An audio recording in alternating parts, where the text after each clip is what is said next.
All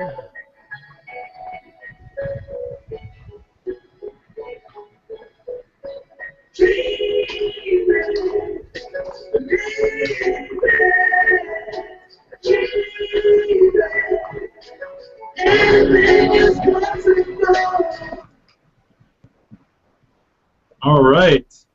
Hello, everybody. Welcome to Reality Crowd TV Crowdfunding Hangouts, Episode 8. And thank you for joining us on this Saturday afternoon. Once again, we have a great show today. We have a number of great guests, and we are just working with them to answer any questions. And just a quick note. Is someone playing the video actually in there? Hold on one second. Can someone X out of their window if you hear the other window? I don't. I don't. Does somebody have another Google Hangout window open? Because that's why we hear an echo here. I don't. Okay, so I had to mute. I just muted Peter Douglas, so I think. Never mind. Did that fix it? Oh, guys, sorry. You guys weren't hearing anything on your end, were you? No. Okay, I'm sorry about that, everyone. I was my live Hangout on Air was playing in the background, and I had my headphones on, and only I could hear it. Sorry about that. That was my fault. All right, so let's start this again. Welcome, everybody. This is Crowdfunding Office Hours, Episode 8. We have a wonderful show today. I just want to put out some ground rules before we actually begin the episode. We have a Google Hangout question and answer application. So if anyone who is watching live on our show is currently having any questions, you can actually submit those questions through the Google application, through the question and answer application. Additionally, we have a showcase application which I'm flashing right now. Anyone who actually would like to check out our guests, we have posted all of their links on the showcase application. So I'm scrolling through. You can see all of our guests and their links that will soon be connected to the actual showcase application. So with that said, I would love to just introduce our guests. And so we have Matthew Lesko, and Matthew, can you please introduce yourself? Hi! Well, I'm Vern Lesko's favorite son. And actually, for about 30, 40 years, I've been showing people how to get free money and information on anything. And I wear question mark suits for about the last 10 years, mainly because I'm scared as hell and I have no idea what the hell I'm doing. So don't trust me. That's a very, very good introduction, Matthew. Thank you. I mean, I don't know. I don't know what to say. So our next guest is Mike Hayes, and Mike, can you please introduce yourself? Yeah, I'm Mike Hayes, and I'm a fan of Matthew Lesko. He does know what he's doing. He's just not acknowledging it. He's been at it for a long time, and he's a great resource and very welcome part of this hangout. My background was with CNN as a correspondent. Before that, NBC in New York as a documentary director, about over 20 years in the direct response industry. And then I discovered crowdfunding about 3.5 years ago and started interviewing crowdfunding campaigners around the world in all portals, as many as 3 to 5 a day for my national radio shows, and evolved that into a web TV show. And I've been working and first interviewed Manolis, I don't know, was it a year ago or something like that, quite a while ago. But he does a great job. He's got great energy, and I'm thrilled to be here, Manolis. So thank you for having me. Mike, it's a pleasure. You know, with your experience and with your record of interviewing so many people in crowdfunding, it's honestly an honor to have you here. So thank you again for joining us. Thank you.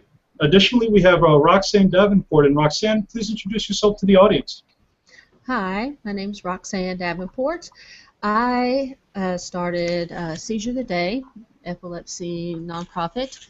It began first with a support group on Google+. It started, want to help people just speak out and let everybody know exactly what epilepsy is. It's not well known. There's 1 in 26 people in the United States with epilepsy, and it's the least funded. We just need to either find medication that'll help us and more research. That's why I'm here today. Wonderful. Pleasure to have you, Roxanne, and thank you very much for joining us. And then we have actually a returning guest. We have Tiffany Capone, who was on our crowdfunding pitch competition, and she currently is actually in the lead in the voting. So Tiffany, pleasure to have you again, and please introduce yourself. Thank you for having me. My name again, Tiffany Capone. I am a mom of 5 and the CEO of Toybox LLC and the creator of my product, Bebe Pod Pants, which is a patent-pending infant clothing garment that is worn by babies, and basically it takes the place of pants, socks, and shoes, and I am trying to get some of the free money that Matthew Lesko was talking about. Excellent. You know, Matthew, you know, you got to be careful with Matthew, though. You know, a guy with a question mark. But great. Well, Tiffany, thank you for joining us. And so really the purpose of the show is to answer any questions that anyone would have on crowdfunding. So whether you've done a crowdfunding campaign before, whether you're crowdfunding now, any questions at all in the different stages of crowdfunding. So I'm going to actually ask the guests what they'd like to get out of this show so that I can kind of focus on those areas. So Tiffany, let's come back to you. What would you like to get out of the show? What specifically are you here to learn today? I'm here to learn how you market your crowdfunding campaign. You know, I had this idea that if you build it, they'll come. But if nobody knows about your wonderful product, you know, then nobody's gonna, you know, fund you or even pay attention to you. You know, just that's what I'd like to learn at this point. Okay, great. That is by far probably the most important thing. I mean, really, crowdfunding in many cases is a marketing and communications plan to be executed. So we'll definitely hit upon that today. And Roxanne, what did you want to get out of the show today? I just want to bring more attention to my website and show more people that I can just what we need to do, and that more people are in need, that there's so many patients and that are out there that just need help. So I just want to put my page out there. Sure, and just try to build more of an audience as well. So that we'll definitely hit upon that. Mike, what would you like to learn today? Well, I would like to bring some clarity about the myths of crowdfunding, because it's such an incredible and an important tool. Part of my mission is to bring my background in traditional media. I was with NBC, you know, big network, especially when I was there. It was huge. But I'm a bit of a media historian, and I believe that it was the advent of mass media that brought us out of the Great Depression in the 1930s, and I believe that crowdfunding and mass media today, that combination, can really help bring us out of our current state and be great for economic development and startups and jobs. But there's so many myths and misunderstandings about crowdfunding, and people, the biggest myth is, you know, throw it up on a crowdfunding campaign, go on vacation, come back and be rich. The biggest challenge is getting the word out. It's a great tool. It's available. I do think it needs to be done at a professional level, especially today. It's no longer a story just to be doing a crowdfunding campaign, and you know, there's so many people that just, you know, have some stupid idea, they throw it up on a campaign, and thinking that something's going to happen. It's not even a good idea. It's not developed, and they're not doing anything. Just gets in the way. So that's what I want to do, is help bring clarity and understanding about what crowdfunding is and what it's not, and how to do it right and at a professional level. Wonderful. And thank you. We're really going to enjoy actually hearing a lot of the feedback you'll give to all the questions that will be coming in. So thank you very much, Michael. And last but not least, we have Matthew Lesko. And Matt, what would you like to get out of today's show? I'd like to sell 1,000 more books today, but I don't have any books. So I can't. It is. It's just sharing. I mean, I don't know. I mean, I mentioned earlier, I don't know what the hell I'm doing, or how to do it, and I think the important thing nowadays is to try, and you have to. And what's nice about the environment today, you could try without money. And that's the key to success nowadays. I mean, everybody, all the hucksters are out there trying to sell you something. Hey, buy this, and I'll make you $1 million. Do that, and they're selling you something. They really just want your money, and it may or may not work. And you can't afford to do that if you're trying to promote an idea. The key to success in promoting an idea, you don't know what really works, and what you have to do is work your ass off and try as many things as possible without spending money. Because as soon as you start spending money, you're out of the game, because you're going to run out of that someday. And if you don't spend money, and that's what's so neat about the technology today, you can try so many ideas without spending a nickel. And I think that's the only way you succeed. I mean, all of us could give you advice on what works, but we really don't know, and you don't know what works for you. And that's the key, is trying to find out what works for you, because what you're bringing is unique. And how we're all unique people. And we all have something very special to offer the world. And if we start bastardizing that because other people tell you something, then you're no longer unique and can't, offer something unique. So what you have to do is stumble and get out there and fail as many times as it takes to find your audience. It's like dating. You don't date the first guy and marry them the first one you meet, right? It means going out with a lot of idiots, right? Until you find somebody that makes sense for you. And marketing is the same way to me, particularly here, small businesses that are really selling something from the heart. I mean, Roxanne, you have something that's very important that you're trying to sell. I mean, this is deep down in your heart. You're trying to get out to people. So there's nothing more important for you to do in life than this. And so to go out and start giving people money to help you do that, they're not going to have that heart. And your heart is going to be the most special thing that you have to sell. And the more you can do that instead of doing what everybody else tells you should do, sure, you'll learn. You always have to learn. But it's your heart. Your heart is smarter than your brain. You use the brain not to go off the cliff, but keep following that heart. Absolutely, Matthew. Thank you for that. That was you're absolutely right. I mean, a lot of people are doing things because society expects it of them, and they are not necessarily doing it for themselves.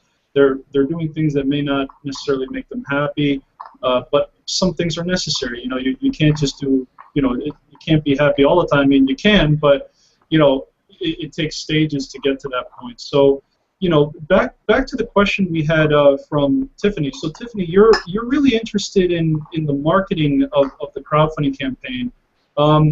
What area in specific are you looking for, and do you have a specific question as well on how to promote your crowdfunding campaign through a certain marketing channel? Definitely. I was looking at social media. I must be like completely frank and honest about this. How do you promote your product or your campaign without being obnoxious? How do you, What?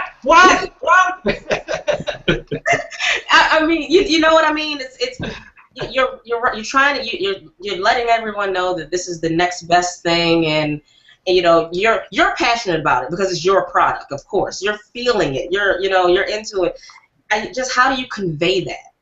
In the most what's the word I'm looking for? In the best way.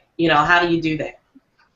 Okay. Well, I'll tell you just a quick answer to that is the most obnoxious thing is when someone's doing that when they've never ever had another conversation with you. Like if you're doing that as the first thing that you ever say to somebody on, let's say, social media, that is not going to help your cause, because technically to build a campaign, you should be using social media as an engagement platform as opposed to a broadcasting platform. Okay. So to give you an example, when you've decided that you want to use crowdfunding to raise capital for your company, Bebe Pod Pants, you're going to want to build relationships over at least a 3-month period before you ever launch. And so as you're engaging and chatting with these, maybe in your situation, you want to reach out to bloggers who would write about, what you're doing with your company, maybe mommy bloggers or whatever the demographic may be. You're going to want to build those relationships well before you launch through social media. And then they'll be following you all this time, and finally, when the time comes, you could say, hey, remember I asked you to write that article? Soon I'm going to launch a campaign. Can you kind of hold off on that until I launch, so that then you could link my campaign to the article that you end up writing? So things like that, building that solid relationship before you really ask for anything, that's what's going to stop you from being obnoxious, because it won't, now you're friends with the person. The person, of course, is going to help you because you've built that relationship and that trusting, camaraderie. Does that make sense? Yeah, that makes excellent sense. Absolutely. I'm not ashamed to say I tried to launch a crowdfunding campaign directly when I launched the product, and no one knew about it. It was a flaming hot failure. So I know exactly what you mean. Absolutely. I mean, I'll let Mike or Matthew jump in here. Mike, do you have? I think you failing in crowdfunding is probably the most important thing you've done. Ah. I mean, absolutely. If you didn't do that, you'd still have those stupid ideas in your head, and that's what's so neat about crowdfunding. You go out and test an idea, and it costs you nothing. What it costs you, $50 to do the site or whatever, I mean, that's nothing. And that's why that's the only way to learn. I mean, you can't expect to get up and play the Super Bowl the first time you play football or something like that. That you go and try and fall on your butt, and that's where we have to encourage. That's why I love what's going on now. On the internet and everything, it's a place to fail. I mean, everybody fails. I mean, my first 2 businesses failed before I got one. And that was because I had to unlearn all that nonsense they taught me in MBA school. And to finally get right. So if you don't go out and fail, and also it's more important today because no one knows what really works. So it means that you have to go out and fail and fail and fail until you find out what works for you. So if you didn't have that failure on Kickstarter, man, you would never be where you are yet. So that means that you go fail somewhere else now. Just keep failing.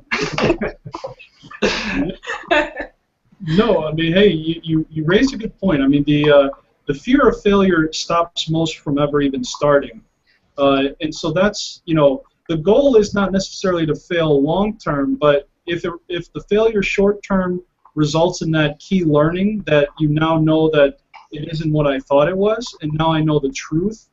Like, failure actually leads you to the truth of a situation in many cases, so it's really helpful in that respect. But also, as Matthew mentioned, to do a campaign, assuming you're not hiring anyone, to fail and just do it on your own and not spend anything. Granted, not much loss there. You could always relaunch your campaign. But Mike, did you have any input on that? Yeah. Basically, you never fail unless you fail to learn or quit.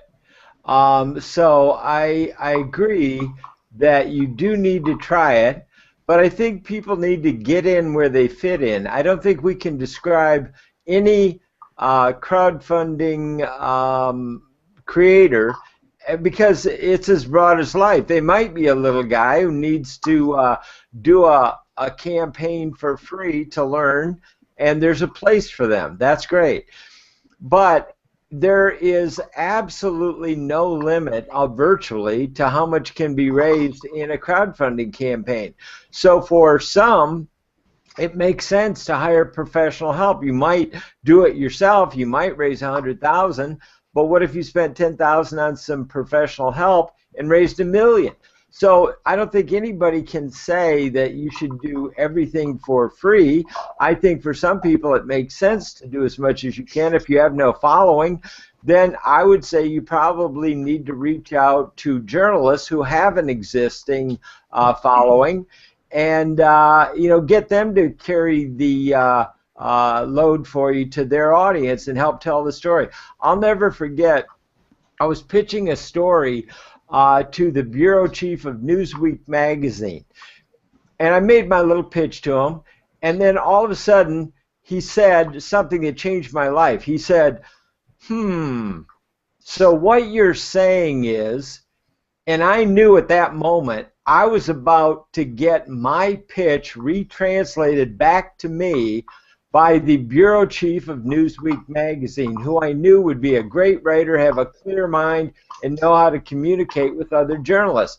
So I quickly grabbed my pen, I wrote every word out of his mouth down, and started to use that as my pitch to other journalists, knowing I was confident because this was coming from the bureau chief of Newsweek magazine, in their heyday when it was really very important media.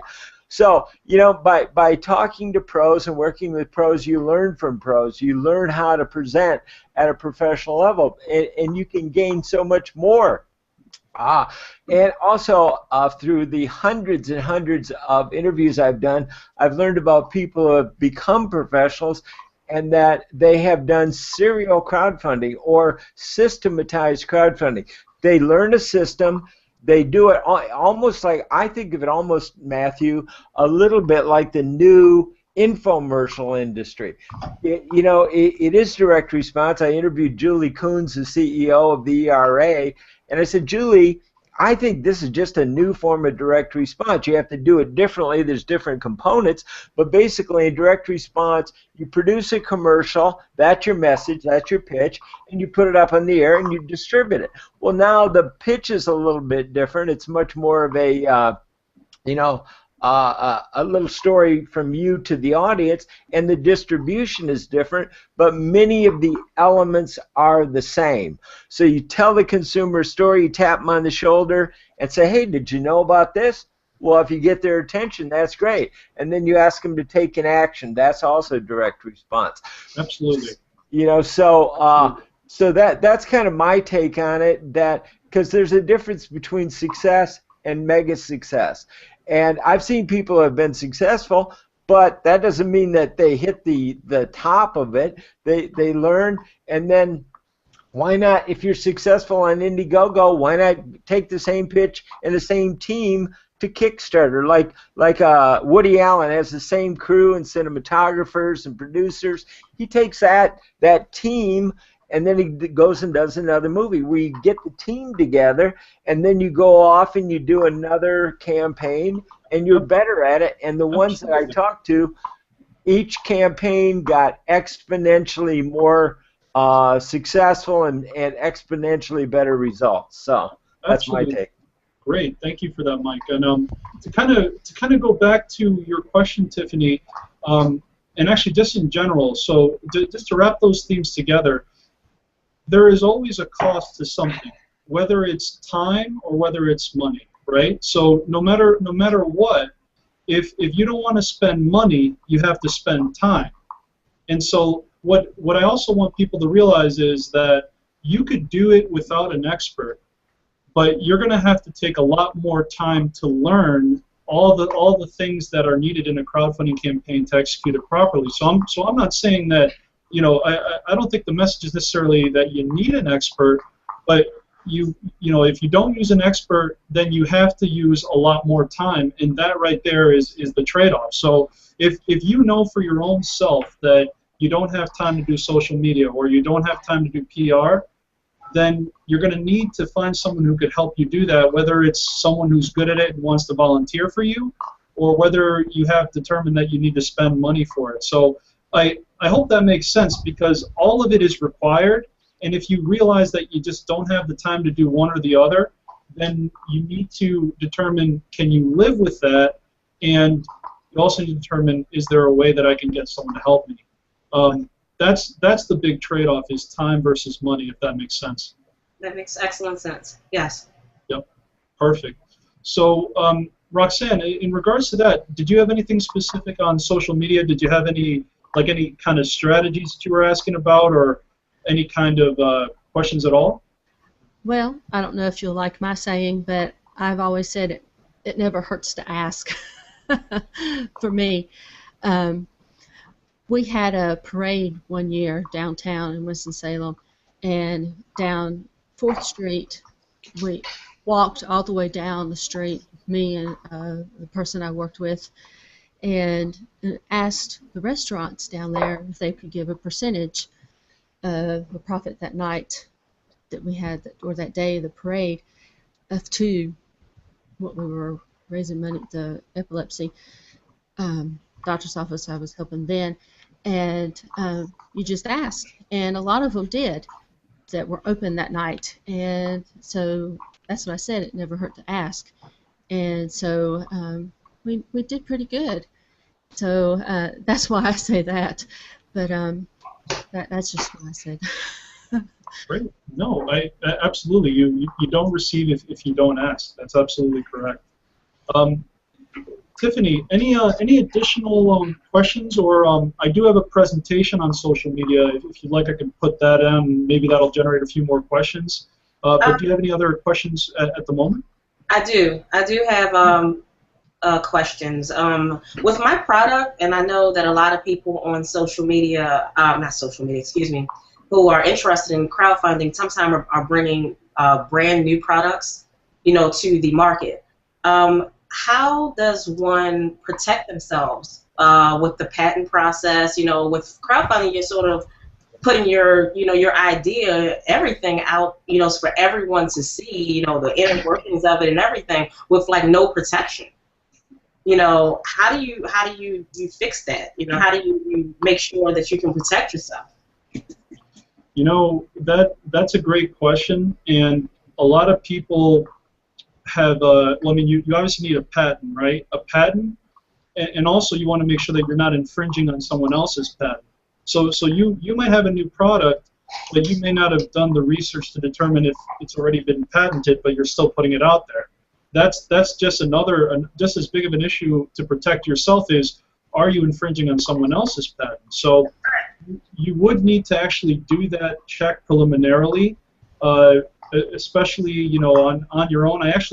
That's a great question. I would have to refer you to a patent attorney, or I'd have to refer you to a funding portal that offers those services up front. And I do know one, KarmaCrowd.com is one of our sponsors, and they actually offer patent protection up front at no cost to the project creator, so long as they use the actual funding portal as their funding portal of choice, and then it'll be taken out of the back end. So KarmaCrowd does that for the creators to ensure that they're not infringing.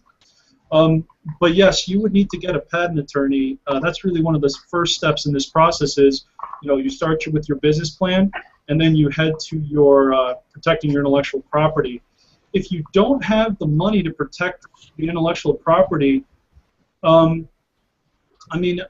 sometimes I recommend this. If you know for certain that you're the only one with this product, and you're just afraid of people stealing it, not bringing it to the world or not saying anything to anyone about it will basically guarantee the result that someone will steal it, because one day they'll figure out what you have to offer, right? One day someone's going to come up with the same idea and actually do it.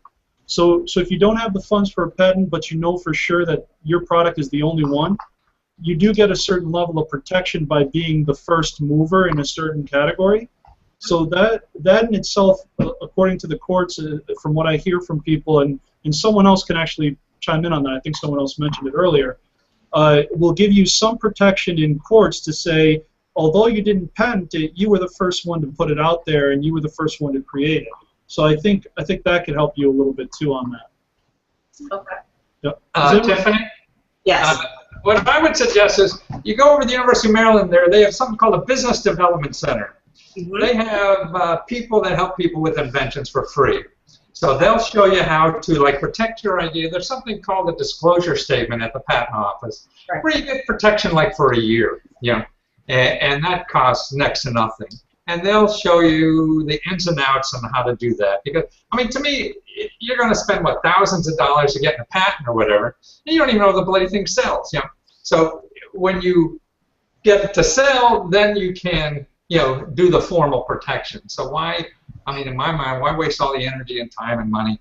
But you said you're getting a patent. You already filed a patent, right? I have a patent pending right now. Yes, I do. Is that a disclosure statement or a full patent? Full patent. Oh, really? Oh, well then, what are you worried about? Why are you worried? If other people would have that question, you know, if they had. Well, you've done all you could do now. Then I wouldn't worry. I just go sell the hell out of it. Then you can buy your way out of anything. Can you actually show? Can you show us your product actually? Just give us a visual. Sure.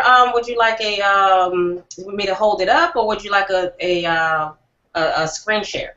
Yeah, you could do the screen share. You could do that 40-second clip if you want to show the audience so we all know exactly what your product is. Oh, absolutely. I would definitely put that up for you. Let me grab that right now. Yeah, my little commercial for the product. Yeah, I think it's great. You know, when you were pitching on the show the other day, I thought it really resonated. A really unique product. So yeah, so I see it on your screen. Just whenever you're ready. Okay. Just get a call from someone asking you to be somewhere, but you're at home, hanging out with your awesome little baby. And wait, baby's only dressed in a one-piece shirt. And who wants to look for baby's pants, socks, or shoes when you're in a hurry? Here is another option, Baby Pod Pants, a unique new garment baby wears that covers waist to toe and has a convenience opening for car seat or stroller buckle access. Baby Pod Pants will easily become a go-to item in baby's wardrobe as one garment replaces 3. So get one now. www.babypodpants.com. Wow, that's beautiful. And so the patent that you did specifically was for a certain piece of that garment, the actual buckle. Is that correct? The hole where the slot that the buckle would go through. Yes, here. So that's beautiful. I mean, the fact that you can get a patent on that is amazing. You know, it has a lot of utility. If anyone wants to license that, that could be an opportunity for you too. That would be great. I did have an additional question about crowdfunding as well. You know, you have the equity-based and then you have the rewards-based crowdfunding situation. I mean, I definitely understand why you would do one over the other, you know, but I'd like to speak more to the tune of the rewards-based. How do you come up with, you know, the reward? You know, that's something I've had some issues with. That's one of the reasons, well, also failing the first time miserably. But the second reason I didn't want to do another crowdfunding campaign is because I wasn't sure what people actually wanted, you know, as a reward. I mean, besides the product.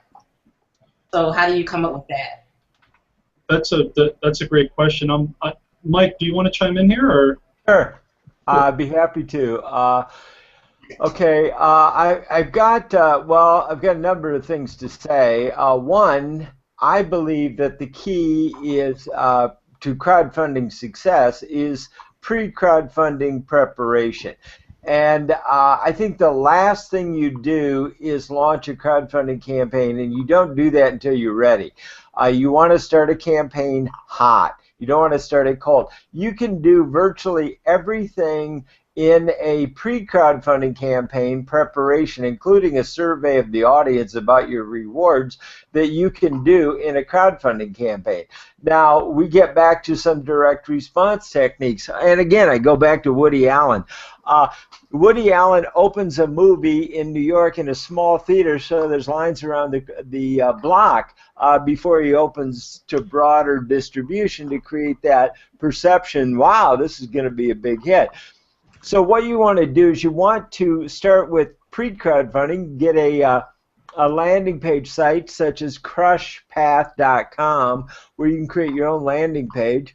and then do a survey. And what would it take to get you to support this campaign? So ask people what they would want, and what would get them to be motivated. And then I do have a young fella. I was looking for his name here as I was talking. His name is Lance, and I'll tell you about Lance.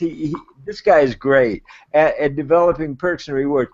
Now, why is this important? There's so much to do in crowdfunding. My background is traditional media, and networking and using traditional media and outreach and storytelling and all of that. That's great, but what about the guy that you need if your car breaks down, that's good with nuts and bolts and screws and wrenches and really the details and the minutia? I'm not good at that. And I can't go from this big picture view down to the little minutia of coming up with the perks and the rewards and the pricing and the value. That's a whole different mental capacity and strength. Well, I found this young guy named Lance. He's brilliant at it, absolutely stunningly brilliant. I mean, he's so clear and so concise. And what he'll do is he'll do about 4 hours of research to find out what other campaigns similar to yours that have used their perks and rewards, what did they offer, and the ones that were successful. So he'll interview you. He'll go out and do the research, and he'll do about 4 hours of work for $100. That's $25 an hour. So I mean, this is incredible research. So you get not only his work, his research, his knowledge. You get, he's like that, the bureau chief of Newsweek magazine. He's got that kind of clarity of thought and writing. He's brilliant at it. So you'd want to me, it would be so worth spending $100 to get his brain, talent, skill. I wouldn't do it myself. If I was doing a campaign, I'd be the first guy to hire Lance.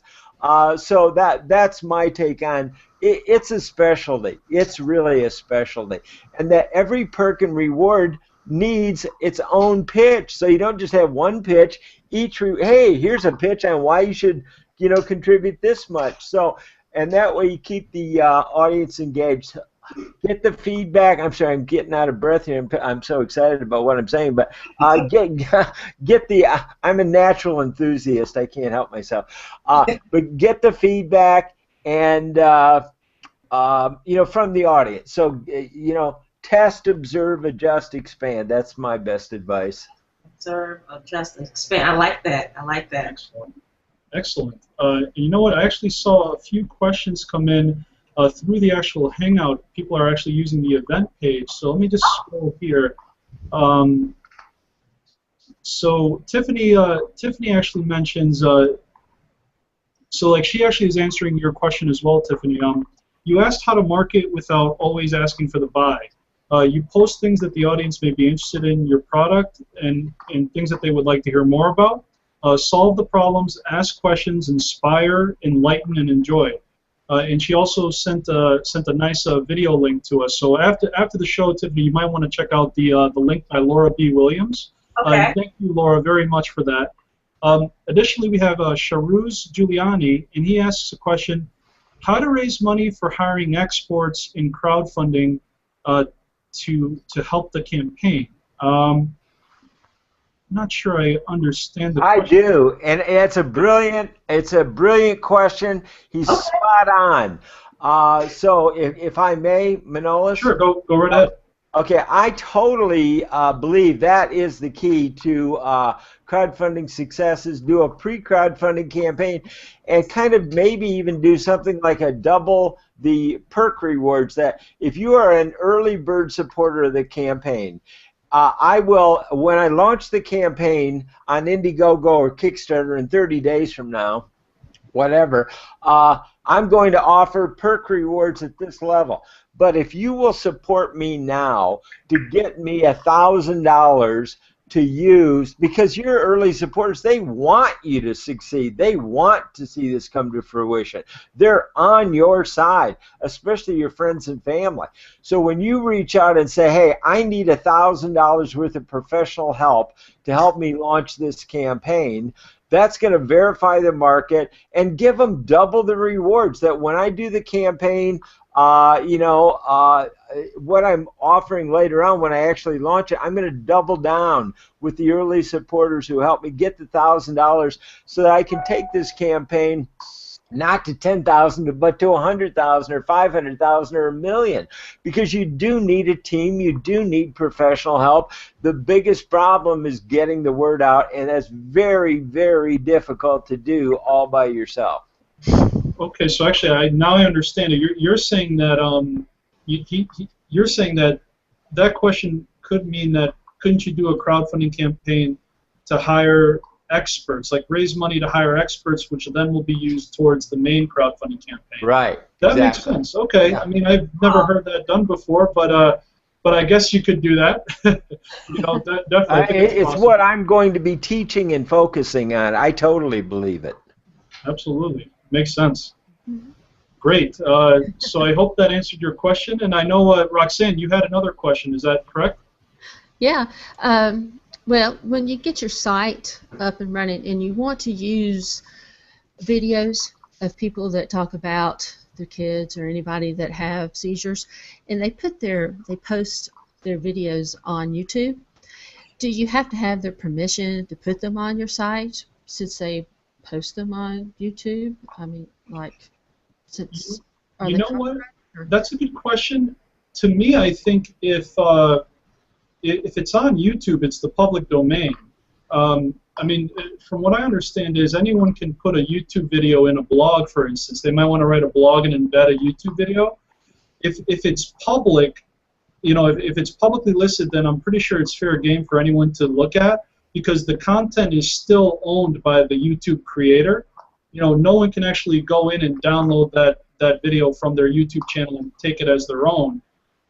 But if you're posting the direct YouTube link from where you actually saw that person, I don't believe there's anything necessarily wrong with that, because you're not altering the footage from its original intent. Everyone knows that it's from this person's channel. In fact, you're probably giving that person free advertising, so they might actually thank you for that. Okay. Would anyone else like to weigh in on that? Question? I would agree with that, and Roxanne, the worst can happen. Somebody doesn't like it, you take it down. I mean, it's easy to apologize at the end, and you're trying to do somebody a favor. Yeah, I wouldn't worry about it. Just do it. Yeah. The only thing you don't want to do, Roxanne, though, is if it's marked as unlisted or private and it was only shared with you, and then you're making it public. Mm-hmm. That could be an issue, a major issue. So you don't want to do that. No, I agree with that. Yeah.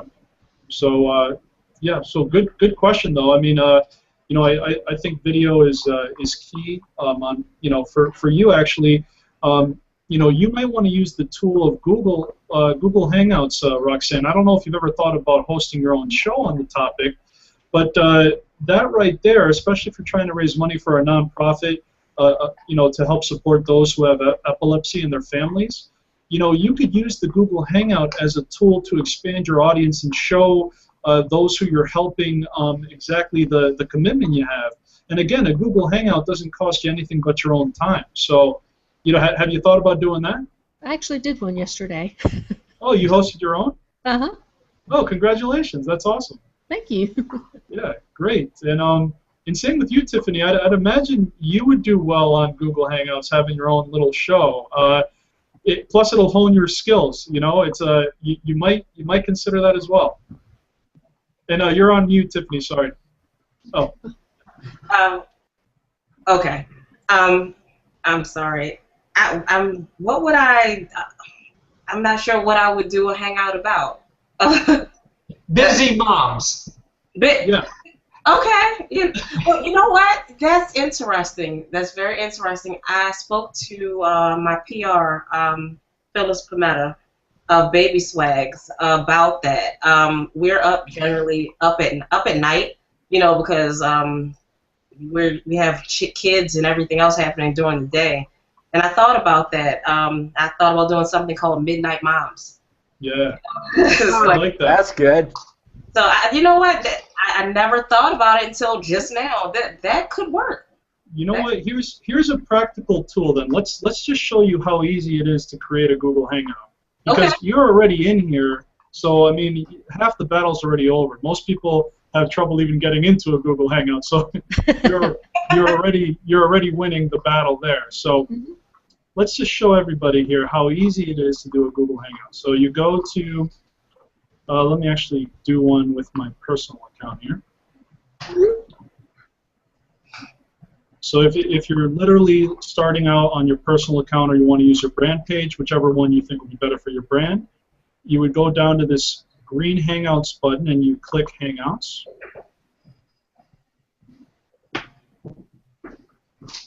And just so you know too, if it's your first time doing a Hangout, you would also have to make sure that you've linked your YouTube channel to the Google Plus account associated with that YouTube channel. So it would, here it's not going to ask that, but in this case, I just want to make sure that you have to have your YouTube channel hooked up. So I click the Hangouts button, I click the tab Hangouts on Air, and then if you look up in the top right, you see Start a Hangout on Air. So you just click the blue button, give it a name, tell people what it's about, set the time as whenever you want to post it, and you basically set it to public and you click share. Actually, I should have set it to private, but that was my bad. Oh, see it, and it says I have to verify my YouTube account. So this is actually a perfect tutorial. So if I didn't set it up, I would click here to verify. It linked up to my personal account, so it verified it. I click continue. And I will go back to the Hangout. It should be all set. So in fact, let me try to do this over.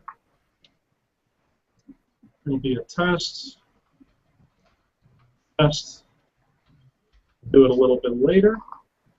And I'm going to just send it to, the only person who's going to know about it is, let's say in my case.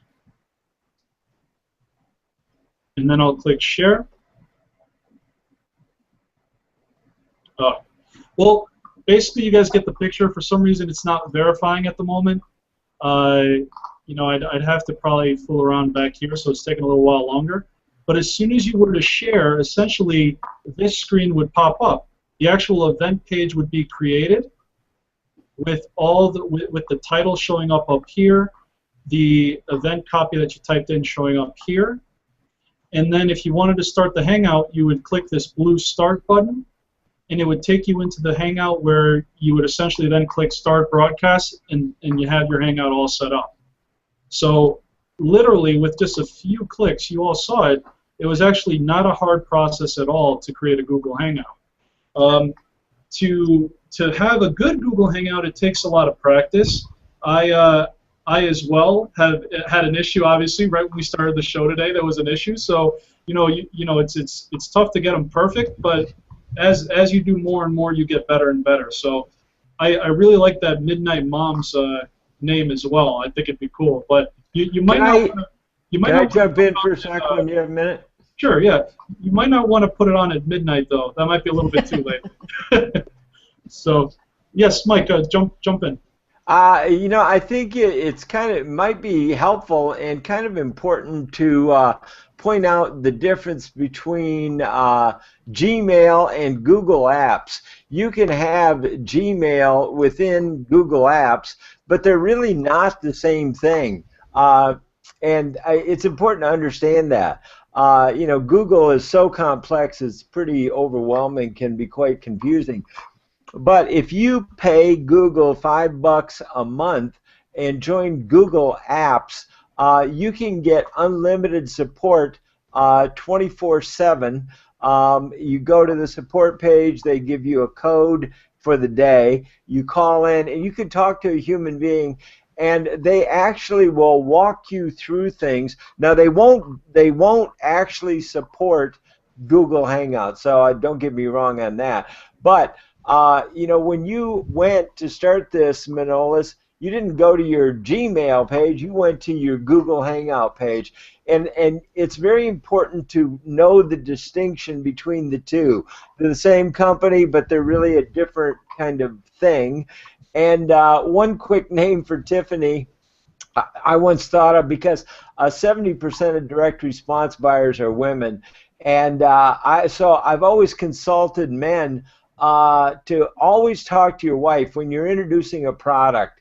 And I coined a term which I've never used, and I'd be happy to give it to you if there's any interest in it, called mom sense.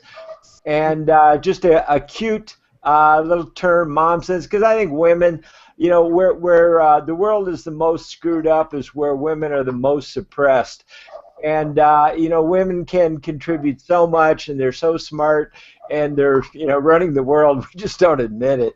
But you know, there's this great mom sense. Anybody who doesn't have not only a woman, women are great, but moms are, something changes them when they have kids. All of a sudden they go through some chemical change, and suddenly they gain some wizardly wisdom. But you know, so I'm a big believer in moms, and so I give you the name Mom Sense, and God bless you. I hope you can do something with it. So there you have it. Thank you. Thank you very much. That's actually very nice. Great.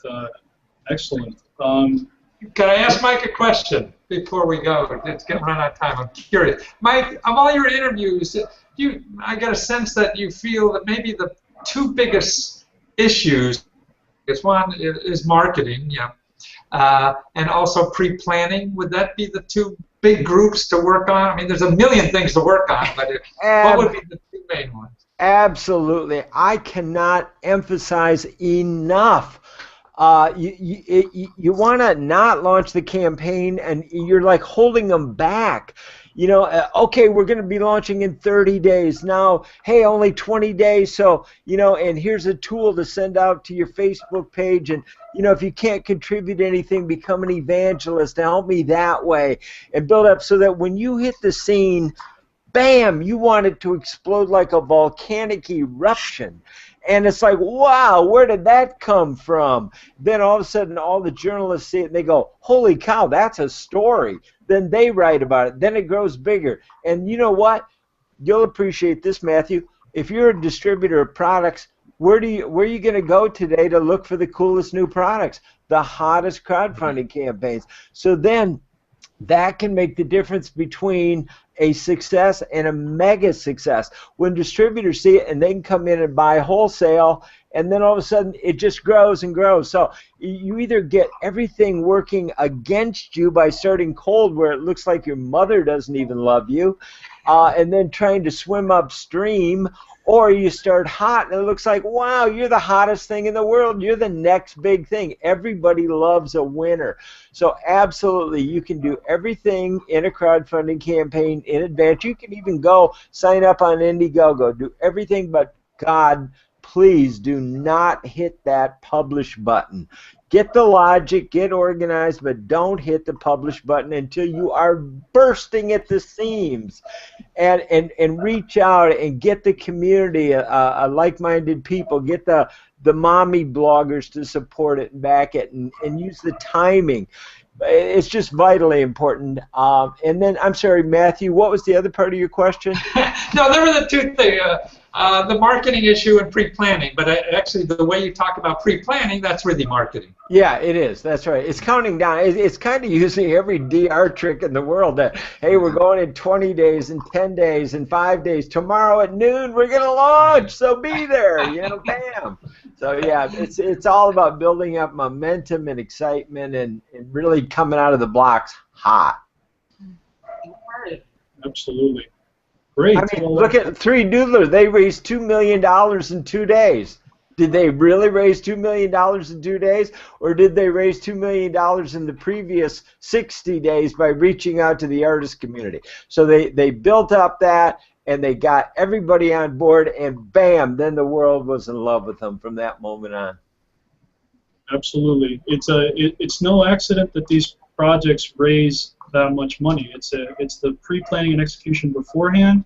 The only time you really don't need to do that is if you're a Veronica Mars, but even then, I would say the same thing. You know, even her, she probably would need at least some advance notice. It can't just be one day and suddenly millions are raised. But you know, that's really the kicker. So we are running out of time, but I'm willing to go over if there's any other questions. Any other questions at the moment for anyone? I have a question, but I think this is going to kind of be a long one. No, it's fine. What's the future of crowdfunding? Where are we going with this? I know everybody's, I've seen people go from nothing to absolute something with crowdfunding. I see that, well, for me anyway, I'm looking at people who, it's like everything has to be really professional. Now, I mean, professionally produced and everything. You have to look good. The early crowdfunding campaigns were not like that. It was like, oh, shoot the video. You can shoot it with your iPhone and everything else. People are pulling out all the stops, with these campaigns now. So what is this the future of crowdfunding? Very good question. You know what? And maybe we'll actually end on that question, because we'll give everyone a shot to answer that, and I'll answer that one last. So Matthew, based on what you've been seeing, and you've interviewed a lot of different campaigns yourself, as well as certain funding portals. So can you give us what your opinion is on the future of crowdfunding? Yeah, I mean, like any industry, it's going to, you're going to need a PhD in it the longer it's here. In the beginning, you need 2 days experience and you do it. Everything is like that, unfortunately. But right now, it doesn't really matter, because you want it now. So that's what matters. And as far as the sophistication, I think a genuine thing, there'll still be room for something unique, even if it's not sophisticated and slick. I mean, I've interviewed people who still do it on their iPhone and do very well and things like that. So what happens is that, when things get more upscale, everybody it becomes an arms race. And you forget that you may not need all that bullshit, And, nobody really knows. No, true. And Micah, would you like to answer that question? What is the future of crowdfunding? Well, I think it's equity crowdfunding is really the future, and that's going to be here by the end of the year. And if you don't know what the distinctions are, that's kind of important to learn, because I think a classic story is Cooley Foods, a young gal I interviewed who went off to Africa in the Peace Corps, and found that she was undergoing the symptoms of starvation, and the locals started telling her about a cool little plant called moringa, and she started eating it and recovered and got better, and came back to the States and started thinking about how she could help import moringa and help the community. So she got these ladies in Africa to start to harvest it. And there's my cell. Sorry about that. I will just turn that off. And there we go. And then she brought it into bars. And she went on Indiegogo, in bars that you eat, not into bars where you drink. But I was there. So she went on Indiegogo and raised $40,000. And then she took the $40K and used that to do an accredited equity crowdfunding campaign, which is legal right now. It's unaccredited equity crowdfunding that's not yet legal, and raised almost $400K. So, that I've interviewed so many people that have gone, even stories like I was on unemployment, I raised $150,000 on rewards-based crowdfunding. Now I have an assembly line and 10 employees. So where's it going? I think it is going to create new jobs, new entrepreneurs. 72% of Americans don't even know it exists. What is going to happen when guys like Manolis and I are out here beating the drums, telling everybody, spread the word, recruit more backers, recruit more awareness, recruit more supporters. Let's, instead of going out one extra night for dinner, give a local entrepreneur $50 to start a company in your neighborhood, and keep that foreclosure sign from going up on the property next door to you. We're pulling together. We're going back to direct democracy almost in crowdfunding. I love it. It's such a great invention. And when you take a tool like this and you put it in the minds of thousands of entrepreneurs worldwide, where it's going to go, Only God knows, literally. So one thing about it, stay current, stay with it. A rising tide floats all boats. So that's where I see it going. Just getting bigger and better. Absolutely. Absolutely. Great. And so we actually do have a question here before we go. It's Nick LaFond. Nick, thank you for watching. Nick actually asks, can you suggest a typical range of marketing spend for a campaign? So in that regard, you have a lot of different options. So the way that it looks like the actual costs are happening now is you have either a monthly retainer up front, or you have a percentage of the money raised a consultant could charge you, or a mixture of the two. So depending on how much you're trying to raise, sometimes it would not make sense to hire anyone. If you're trying to raise under $5,000, to me, I don't think you need to hire anyone per se on that. As far as on a monthly retainer, you probably wouldn't want to spend, $500 a month for 3 months if all you're trying to raise is $5,000. So it really depends on exactly when you're looking to actually raise the capital and how much you're trying to raise. So, but Nick, let's say you're trying to raise $20,000.